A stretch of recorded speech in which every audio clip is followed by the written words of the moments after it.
আল্লাহ আমি চামো না, আপনি ফিরিয়ে দিয়েই দেখেন। আল্লাহ চেহারাটা ফিরিয়ে দিবে, শুধু জাহান্নামের দিক থেকে অন্যদিকে ফিরিয়ে দিবে, বাস।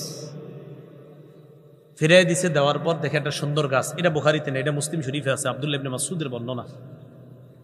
গাছের নিচে গেছে, যাওয়ার পর রসালো গাছ, এই গাছের নিচে গিয়ে কয়, আল্লাহ মনে হয় আমার মতো নেয়ামত দুনিয়ার আর কাউরে দেয় নেই। আসলে জান্নাতীরা তো কত নেয়ামত আছে জানেও না।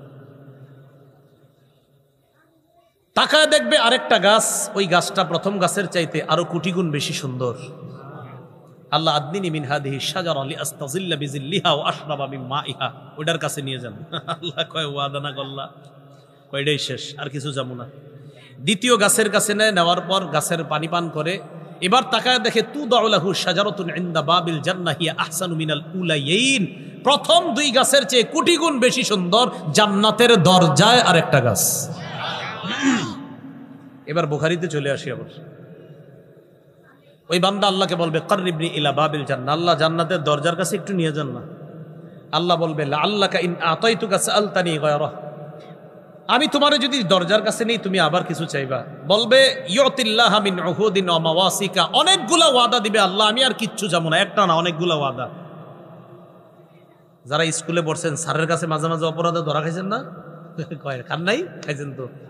আমরা ওইরকম ধরা খাইলে কি কইতাম, আজকের মতো স্যার মাফ করেন, আর হবে না, যত ওয়াদা স্যার করাইতেছে সবই কিন্তু কই জি কিচ্ছু হবে না, মনে মনে কই আজকে ছাইরা দেন, কালকে না বুঝবো বাকিটা।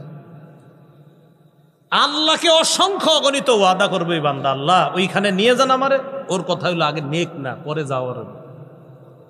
অনেকগুলা ওয়াদা দেওয়ার পর আল্লাহ ওরে যখন জান্নাতের দরজার কাছে নেওয়ার পর ওই বান্দা, মুসলিম শরীফের বর্ণনা, জান্নাতীদের আওয়াজ তার কানে আসবে, বুখারীর বর্ণনা দরজা দিয়ে জান্নাতের নিয়ামত দেখতে পাবে। জান্নাতের নিয়ামত যখন দেখবে, দেখার পর ওই বান্দা সাকাতা মাশা আল্লাহ আইয়াসকুতা, অনেকক্ষণ চুপ রইছে, কারণ ওয়াদা তো অনেকগুলা করছে, কিছু কয় না, চুপচাপ রইছে। এক পর্যায়ে আল্লাহরে ডাক দিছে, আল্লাহ আদখিলনিল জান্নাহ, আমারে ভিতরে ঢুকাইয়া দেন। আল্লাহ কি কইছে দেখেন, ওয়াইলাকা ইয়া ইবনা আদম মা আকদারাকা, আদম সন্তান তুমি বড় গাদ্দার। আল্লাহ বলবে মা আকদারাকা, তুমি বড় গাদ্দার, খালি ওয়াদা খেলাফ করো। আল্লাহ আর কিছু চাবো না, আপনি খালি ভিতরে নিয়ে যান। আচ্ছা ভিতরে নিলে আর কি চাইবে? আল্লাহকে খালি বলতে থাকবে আল্লাহ নেন নেন নেন। হাদিসে আসছে লা ইয়াজালু ইয়াদুল্লাহ লা ইয়াজালু ইয়াদুল্লাহ, আল্লাহরে ডাকতে থাকবে আল্লাহ আল্লাহ আল্লাহ, জান্নাত দেন না দেন না দেন না। বাচ্চা যেমন মারে আম্মা আম্মা আম্মা আম্মা, এক পর্যায়ে বাচ্চারে কোলে নিয়ে নেয়। বান্দা যখন বলতে থাকবে আল্লাহ আল্লাহ, হাদিসে আসছে হাত্তা দাহিকা রব, আল্লাহ হাইসা দিবে হাইসা দিবে।